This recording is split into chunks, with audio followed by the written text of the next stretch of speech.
What's a girl like you doing here alone in a place like this? Autumn Wade froze. The voice slithered over her shoulder, low and taunting, carried by the southern wind rustling through the dying oaks of Palm Hollow Park. She hadn't even heard their boots, only the sudden stillness of the breeze, as if the trees themselves held their breath. She turned slowly, her fingers still resting on the dog-eared page of a second-hand novel. Two men in uniform stood over her.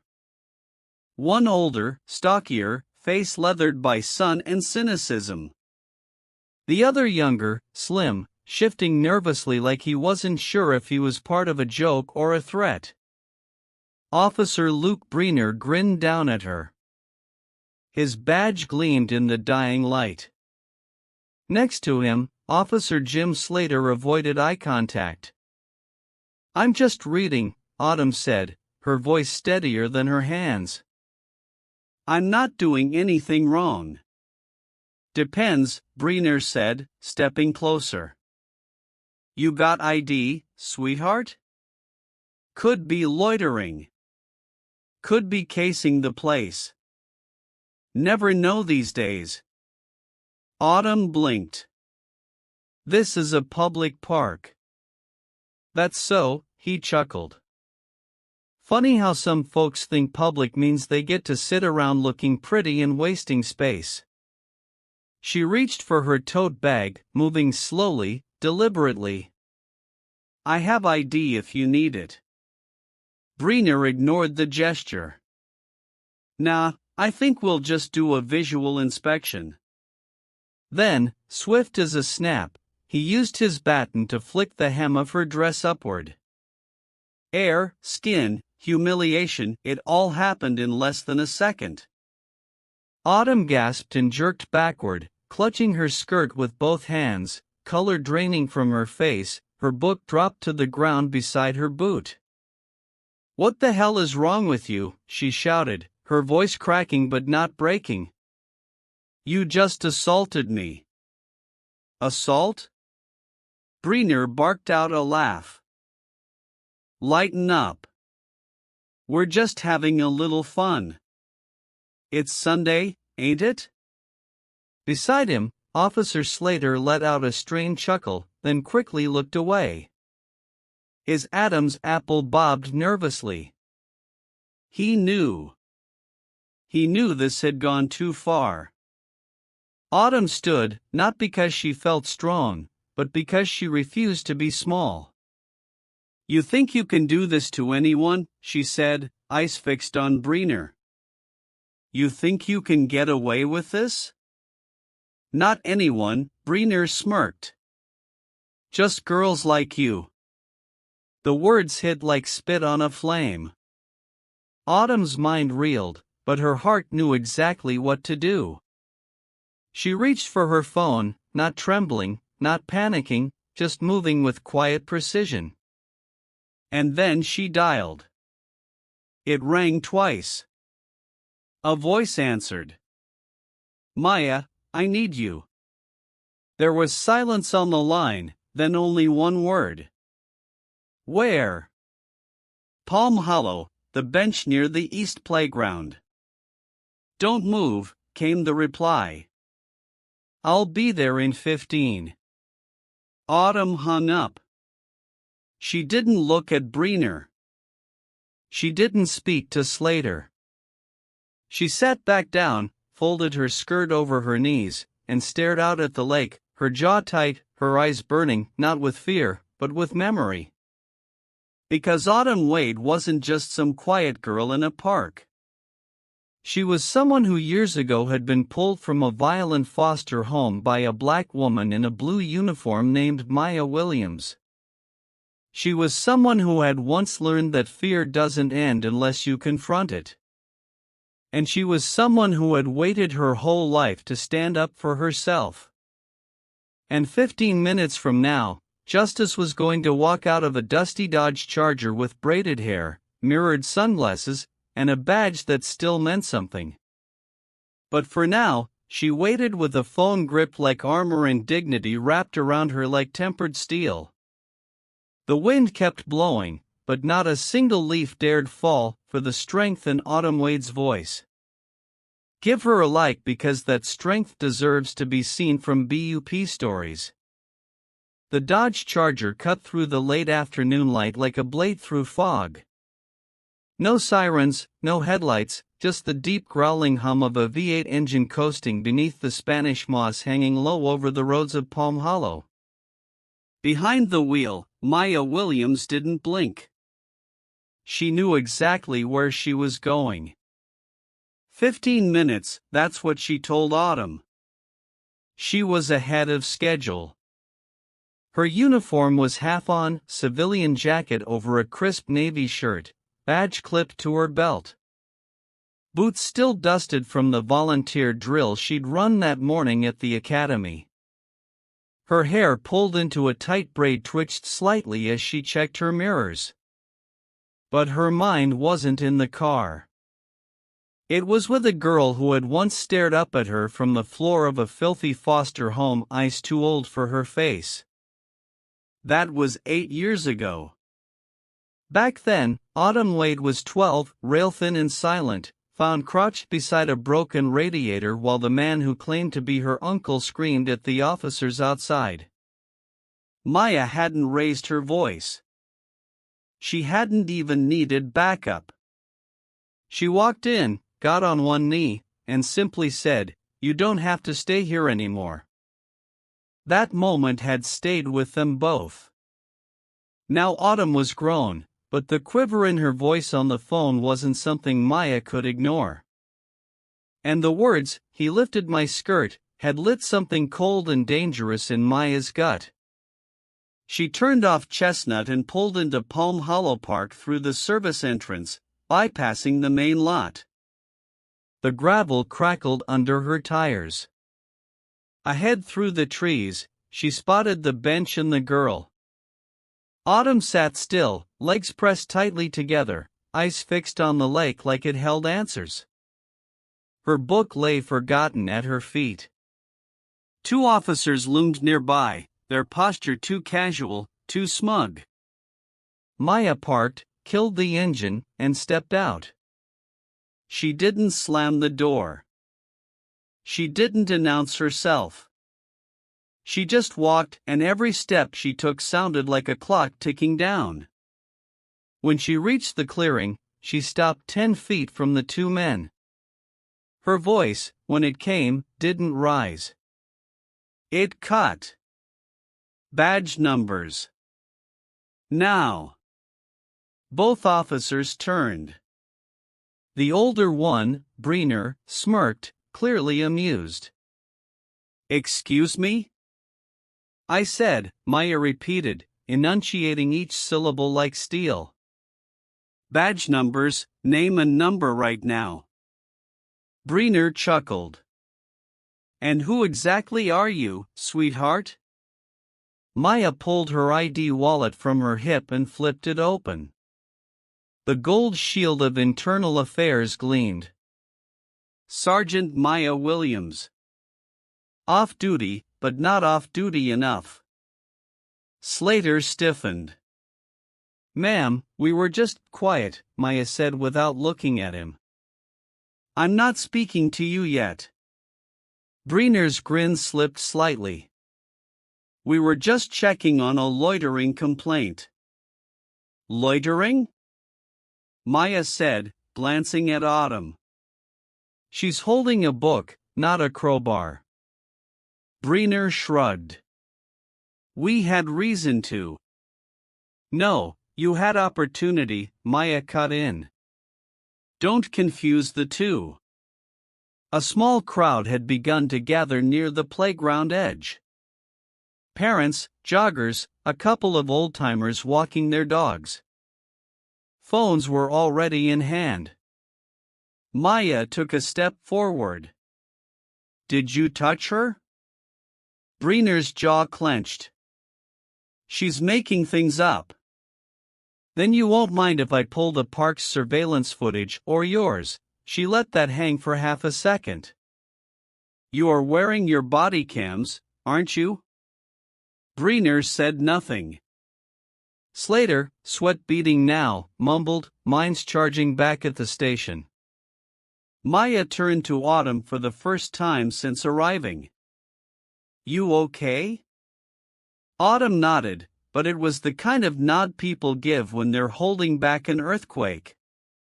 "She didn't cry," someone in the crowd said quietly.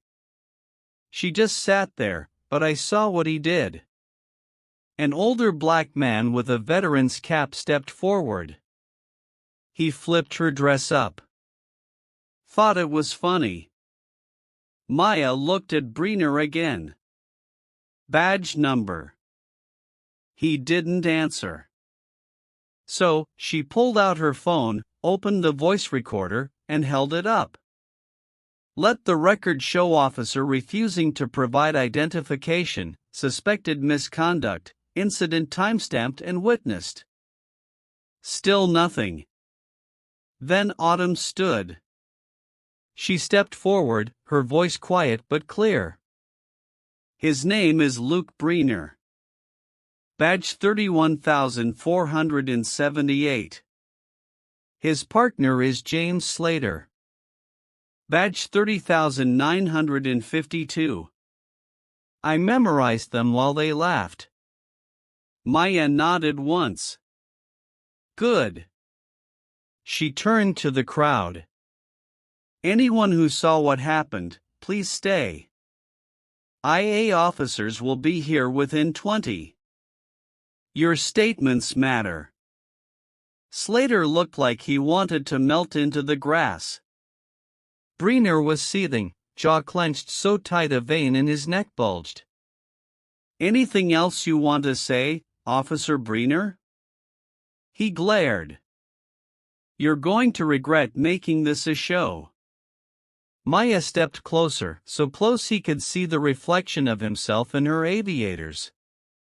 "No," she said. "You regret it. I just showed up." Then she turned back to Autumn and said the only thing that mattered. "You're not alone anymore." And for the first time in a long time, Autumn believed it from BUP stories. By the time the second unmarked cruiser arrived, the sun had dropped low enough to stain the lake copper, and the crowd had doubled. People weren't just watching now. They were bearing witness.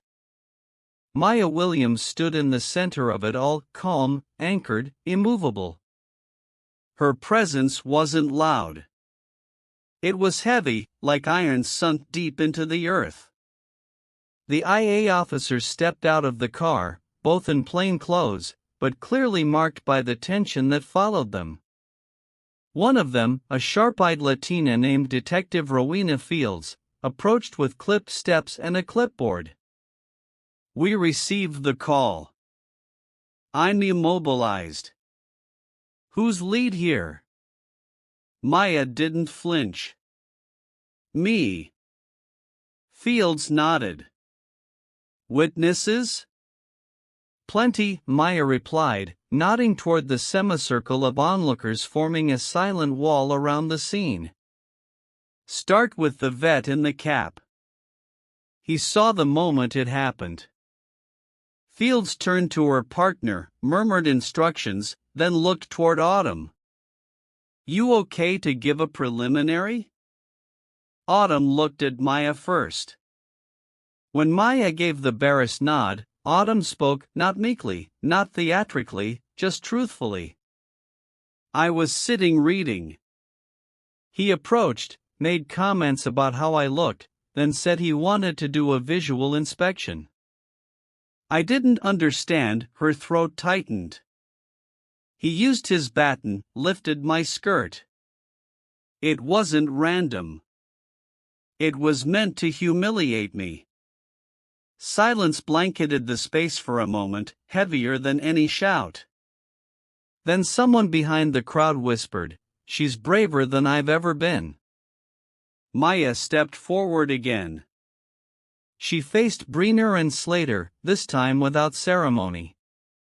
"You are both relieved of active duty pending immediate investigation. Turn over your weapons and badges." Breener scoffed. You can't be serious. Fields stepped in, crisp and cool. It's not a request, officer. It's a directive. You got no cause, he barked. But even he could hear the edge of desperation lacing his tone. Now you laid hands via baton on a civilian without cause or consent, Maya said. That's misconduct, harassment, abuse of authority, and a potential civil rights violation. And it happened in public in front of witnesses during daylight. She took a single step closer. I've seen people lose their careers over less. You should have known better. Slater, hands shaking, unclipped his badge and gun and passed them over. Breener didn't move. I said, Maya repeated. Badge, gun and now. Finally, with a muttered curse, he yanked them off his belt and shoved them toward Fields. Cowards, he spat. Turning on your own. Maya's voice dropped, almost gentle. If your own means the ones who shame the badge, then yes, I'll turn every time. The crowd murmured again, louder this time. People were filming, uploading, streaming. Autumn, who had remained quiet since her testimony, stepped beside Maya and spoke, not to Breener, not to the crowd, but to herself, though everyone heard. I've spent so much of my life being afraid of silence. But today I realized silence isn't safety, it's permission, and I'm done giving it. Maya turned, her gaze softening. That's your voice, she said. Don't ever let them take it again. And then something shifted, subtle, beautiful. A small girl, maybe 8 or 9, slipped through the legs of the adults and handed Autumn a tiny folded paper. Autumn knelt, opened it, scrawled in blue marker, crooked and uneven. You are strong. I saw it. Autumn smiled, small, still, but real. Detective Fields cleared her throat gently. We'll transport both officers now. Sergeant Williams, thanks you for your intervention. Maya nodded. We're not done. This is just the opening statement.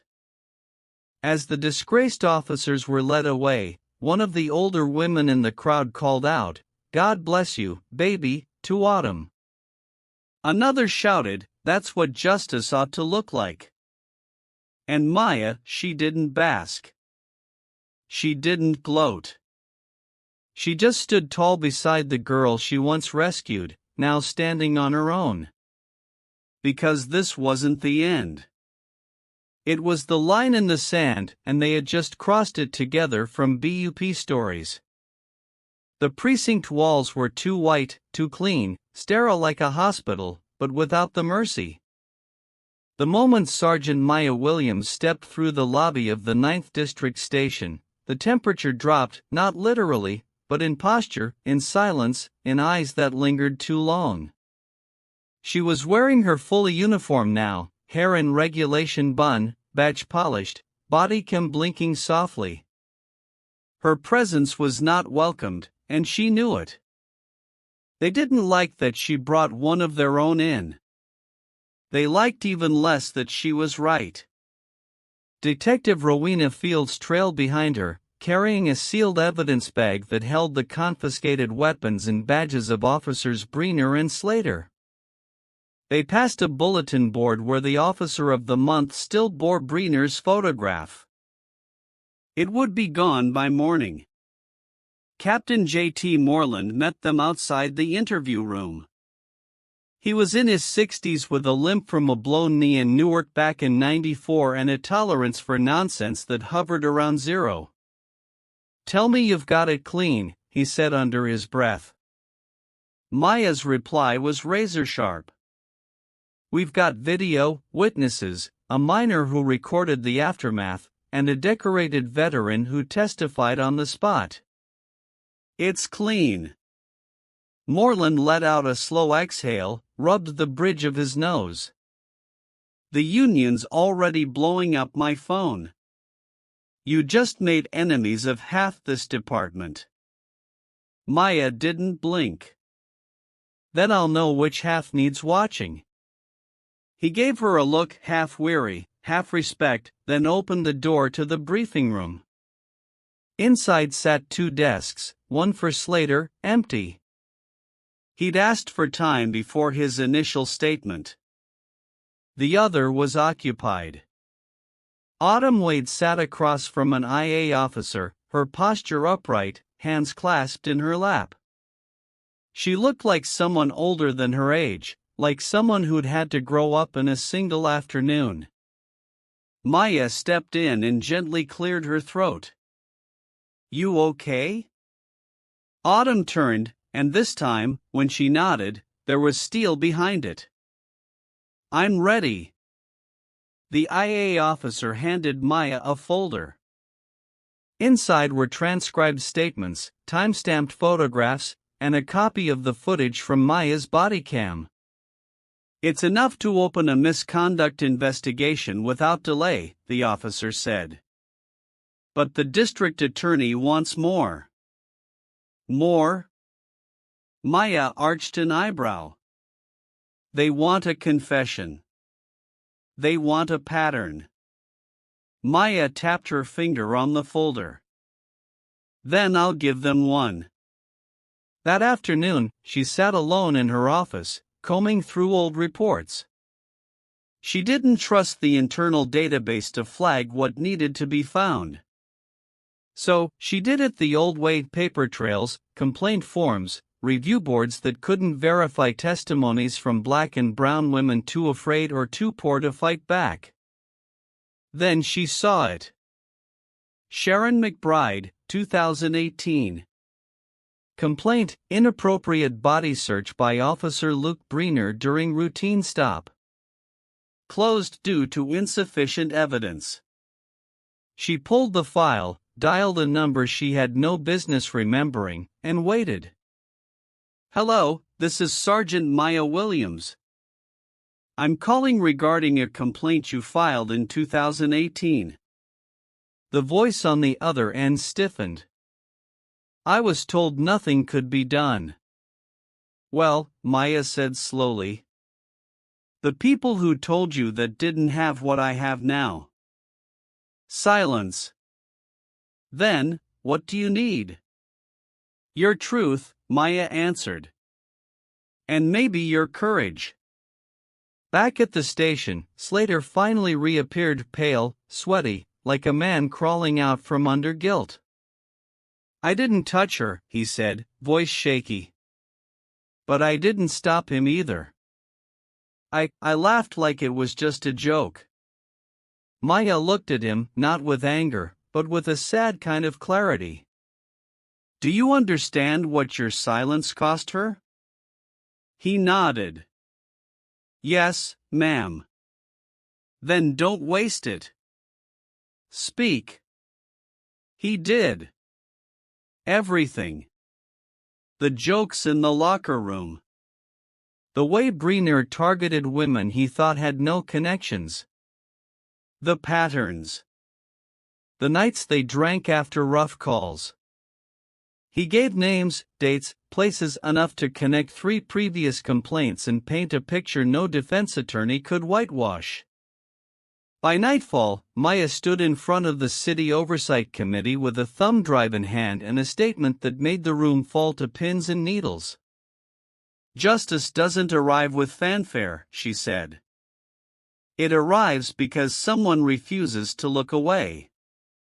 She locked eyes with every member of the board. That someone was a young woman in a public park. She remembered what dignity felt like, and she remembered who once gave it to her. And because she refused to go quiet, we now have a chance to root out not just an offender, but a culture that let him thrive. No one clapped, but no one looked away either. In Palm Hollow, the real work had just begun from BUP stories. The next morning, Palm Hollow buzzed beneath the surface. People didn't shout. They didn't protest, but the whispers had started. At the corner barber shop, old men folded newspapers slower than usual. At the diner, servers paused longer by tables when conversations turned low and serious. And at Miss Clara's laundromat, a place where secrets were rinsed with bleach and softened with dryer sheets, something rare happened. Women started talking. Maya Williams stood just inside the doorway, dressed down in jeans, a fitted coat, and the same steel gaze she wore in uniform. She had come not to interrogate, but to listen. And when Sharon McBride arrived, there was a chair waiting and a pot of coffee already hot. Sharon was now 32, short hair, eyes tired but alert. She sat stiffly, hands clenched around a purse with frayed edges. "You sure this ain't just for the press?" she asked, barely looking at Maya. "I don't do press," Maya said. "I do truth, even when it hurts." Sharon's jaw flexed. "They made me feel crazy, like I was exaggerating. Said there was no camera footage. Said I should take it as a compliment." Maya nodded, not interrupting. "It was 5 years ago," Sharon said, voice cracking on the edge of memory. "I was pulled over for a tail light. Breener said I looked jumpy, told me to get out of the car, said he had to search me. Then he put his hands where they didn't belong. I froze like I always do when I'm scared." She wiped at her eye quickly. "I filed a complaint. You know what Internal Affairs told me? Your story doesn't line up with officer behavior." Maya's hands were folded in front of her, still and deliberate. "They told you that because they didn't want the story to be true."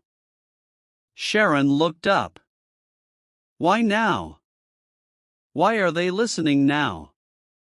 "Because Autumn Wade wouldn't sit down, and because someone else, me, remembered you didn't deserve to be erased." Sharon sat back, exhaled. "You want me to testify?" "I want you to be heard." Silence, then a small nod. "Okay." Later that day, Maya stepped into a cramped records room behind the 9th District station where dust danced like nervous energy. She scanned more files, more whispers on paper, redacted reports, anonymous complaints, same phrases repeating like rot. Unsubstantiated. Mistaking. Miscommunication. Must've officer acted within protocol.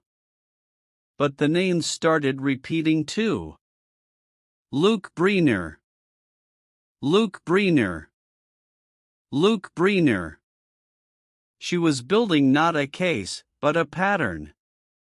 And patterns were harder to dismiss. That evening, she met with Autumn at a quiet tea house run by a Vietnamese couple who called everyone sweetheart and remembered your order after one visit. It was quiet, safe, and wrapped in the smell of jasmine. Autumn sat with her legs folded, hands around a warm mug. She looked tired but clearer, like someone learning how to breathe without bracing for pain. "There's a girl," Autumn said quietly. "She messaged me after the story broke. Said she was too scared to go to the police, but she remembers Breener patrolling her school bus stop when she was in middle school. Said he used to ask her if she had a boyfriend." Maya's jaw tightened. "Is she willing to come forward?" Autumn shook her head. "Not yet. We don't rush them," Maya said. "But we don't let them disappear either." Autumn looked up, and for the first time, her voice held purpose. "Why do they always think silence means safety?" Maya smiled gently. Because they've never heard what silence sounds like when it breaks.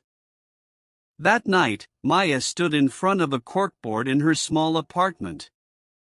Photographs, incident reports, screenshots of text messages from women too afraid to sign their names.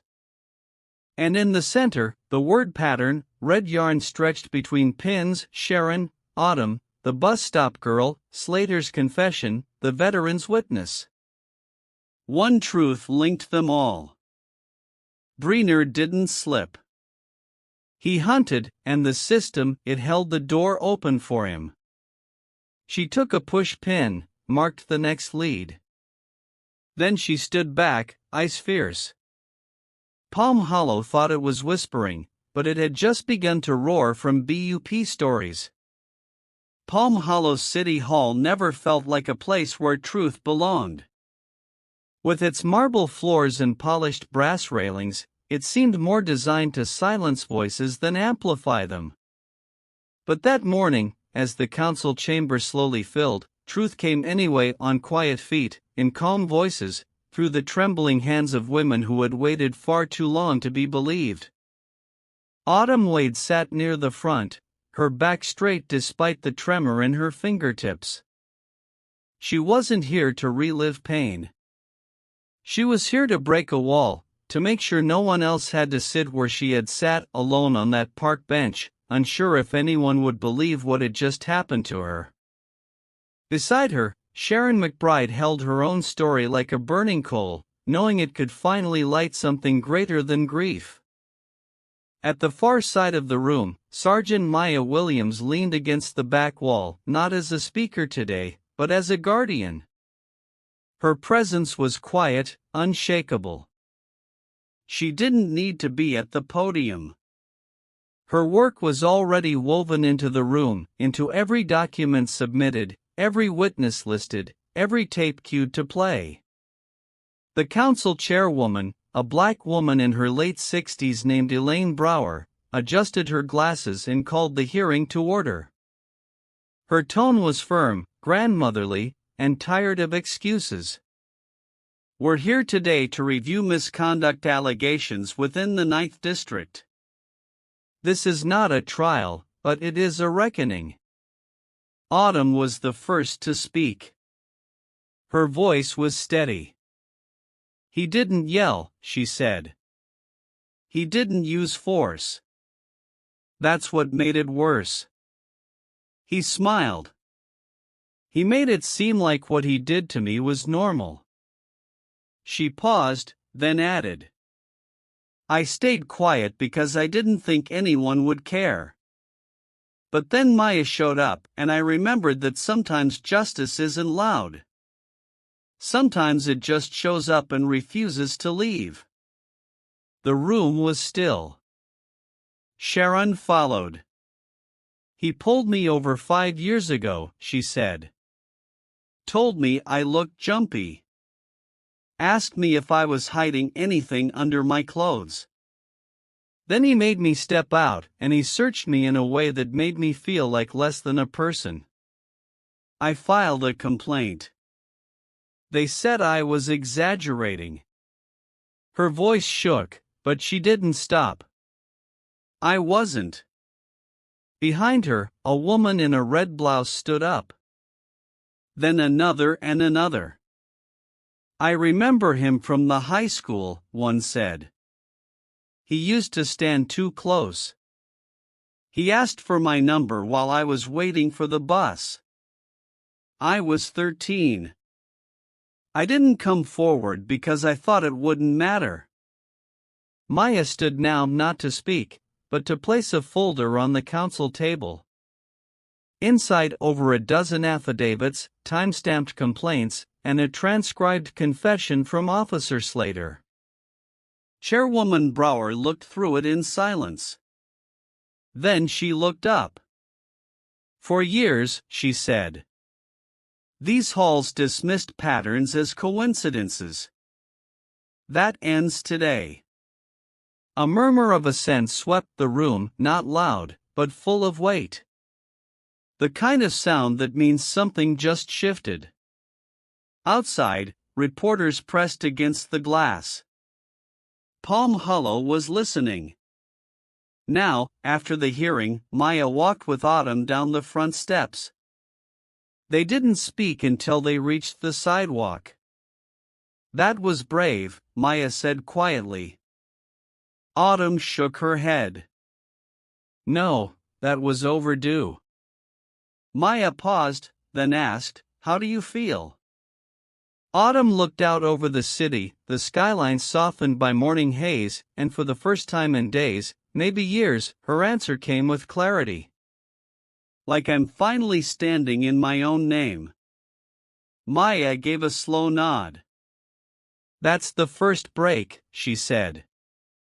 "The wall doesn't fall all at once, but once it cracks, it doesn't stop." Autumn finished. They stood there a moment longer, two women bound not by blood, but by a shared truth and an unspoken promise. This will never be silenced again. It was the kind of cold that seeped into your bones, not because of weather, but because of what was about to happen. The courthouse in downtown Palm Hollow stood like a monument to old promises. Justice carved in stone above its columns, though most people who walked through those doors had long stopped believing it.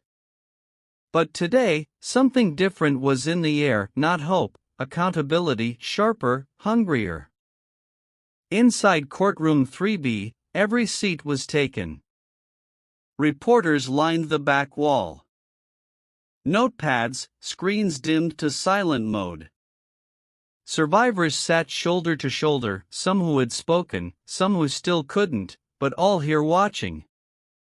At the defendant's table, Officer Luke Breener wore a suit instead of his uniform, but the arrogance remained. His tie was straight, his eyes cold, his lawyer overconfident. To him, this was just a storm to wait out, another policy slap on the wrist. But seated at the witness stand was Autumn Wade, hands folded, voice level.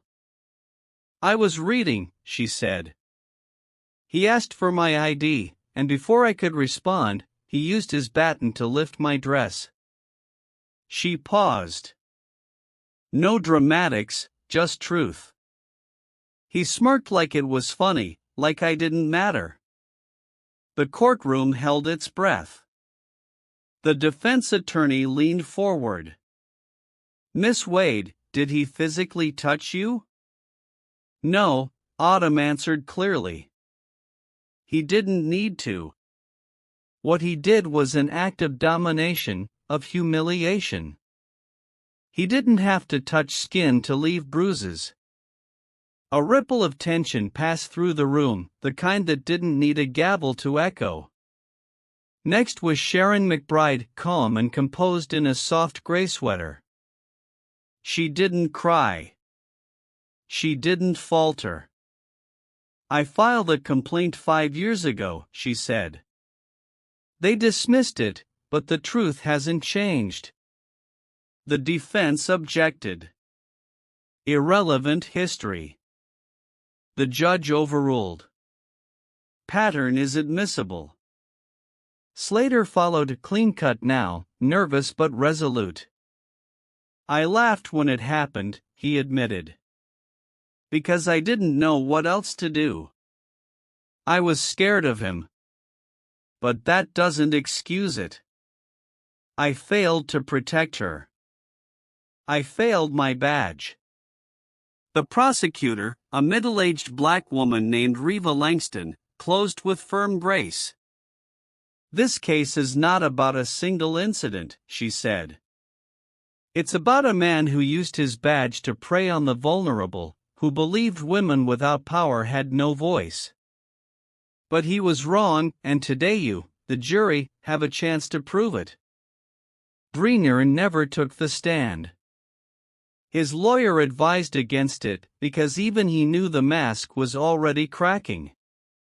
As the jury deliberated, Maya Williams sat with Autumn in the waiting room just outside. No uniforms, no media, just two women and the buzz of vending machines in the distance. "You did everything right," Maya said softly. Autumn stared ahead. I don't feel brave. Bravery isn't about how you feel, Maya replied. It's about what you do when you're afraid. Autumn let out a long breath. What if they let him go?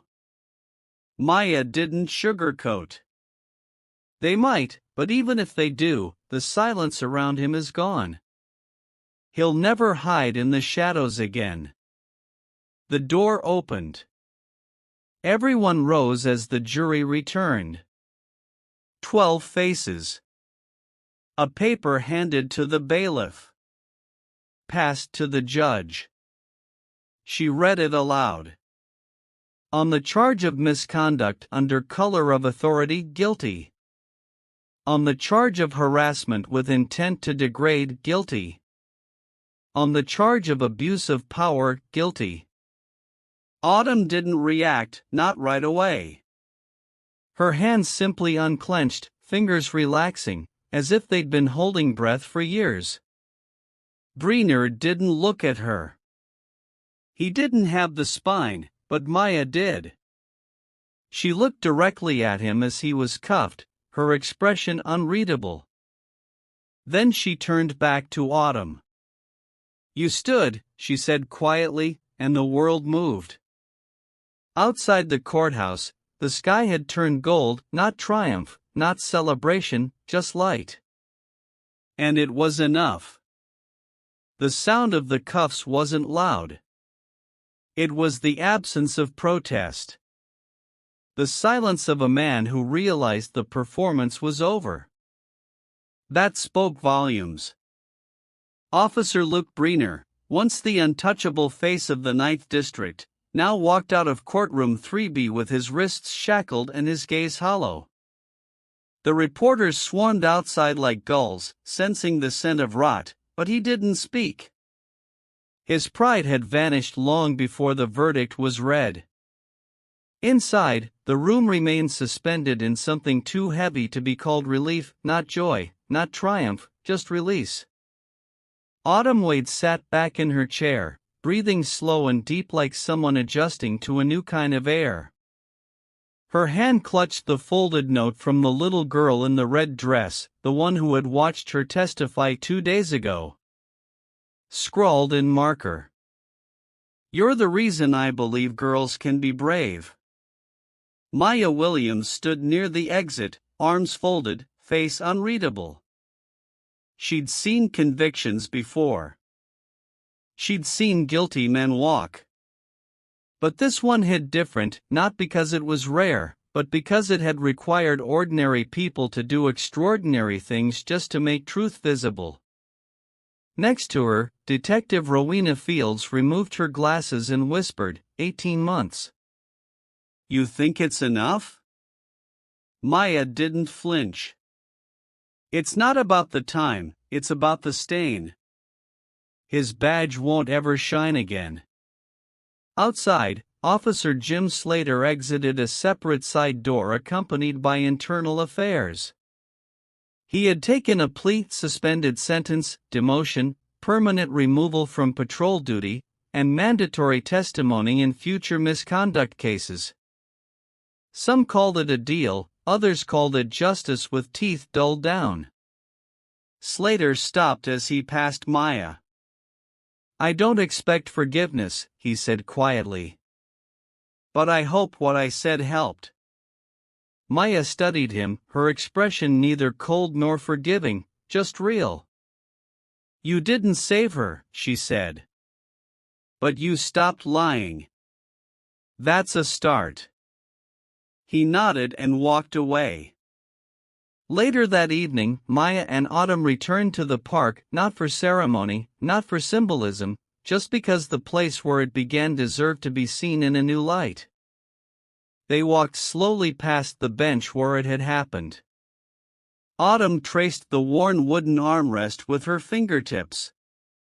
There was still a small mark on the planks from where her book had fallen, weathered now like the memory itself. You ever think it would end like this? Autumn asked. No, Maya replied.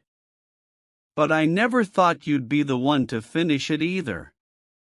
Autumn gave a soft, dry laugh. Neither did I. She sat down, not carefully this time, confidently. She looked up at Maya, eyes steady. Can I tell you something strange? Maya nodded. I don't feel angry anymore, Autumn said. I thought I would, but now I feel clean, like I finally got out of something I didn't even know I'd been breathing in. Maya looked at her for a long moment, then sat beside her. That's what injustice does. It becomes the air. You don't notice it until someone cracks a window. Autumn turned her head. You cracked it. Maya shook her head. You kicked it open. The breeze moved gently across the lake, cool and clean.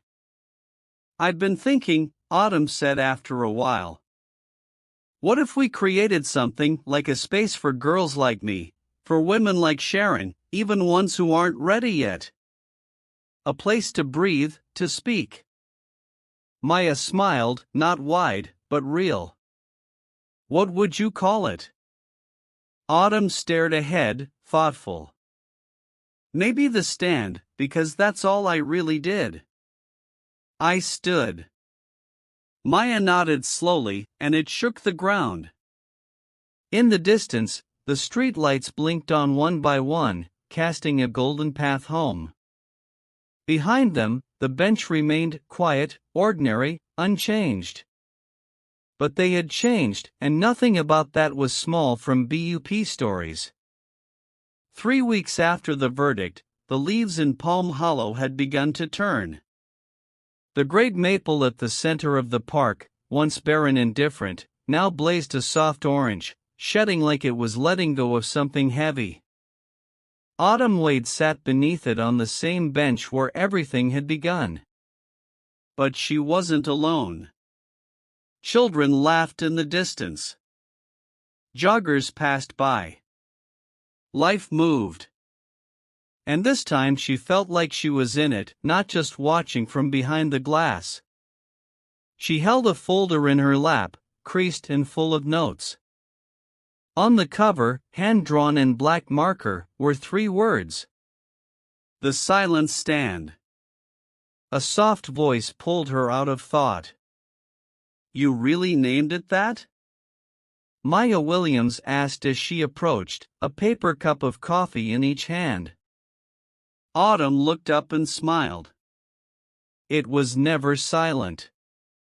I just didn't know how loud it was until someone listened. Maya sat beside her, handing over a cup. Her movements were slower these days, more reflective. She had officially requested reassignment from active IA duty to a new post, Community Liaison for Survivor Support Programs. The title wasn't what mattered. It was the mission. You've got sign-ups already, Maya said, nodding to the folder. 36, Autumn replied. Most of them high schoolers. A few older women, too. They said they'd been waiting years to speak, just needed someone to go first. Maya leaned back on the bench. That someone was you. Autumn looked out toward the lake. I was scared. That's how you know it mattered. A silence settled between them, not empty, but warm, comfortable. Then a small girl, maybe 8 or 9, approached with hesitant steps. She held a simple white envelope. Are you Autumn? She asked, voice soft as a feather. I am, Autumn replied, kneeling slightly. My sister said you're the reason she told Mom about what her coach did. Autumn blinked, stunned. Is your sister okay? She is now. She wanted me to give you this. Autumn opened the envelope. Inside was a folded sheet of notebook paper in bubble letters. You changed something. Thank you. Autumn pressed the note to her chest. She didn't cry. She just breathed. Maya reached into her jacket and pulled out a small lapel pin, simple brass in the shape of an open eye. This belonged to a woman I worked with in D.C. before I came back south, she said. She used to say, justice isn't about revenge. It's about remembering. She pinned it gently to Autumn's coat. You remember now, and you're helping others do the same. Autumn stood and looked down at the bench one last time, not with fear, not even with anger, but with gratitude that this place, this memory had been rewritten. I used to think power was something only certain people had, she said. But maybe it's just knowing your story matters, and telling it anyway. Maya smiled, rising beside her. They walked away from the bench, two women, 2 generations, linked not by blood, but by a thread stronger. Truth earned and shared. And as they disappeared into the tree-lined path, the maple above them released a single leaf, spinning gently in the air before landing softly on the bench. A reminder of where it broke and where it began again from BUP Stories.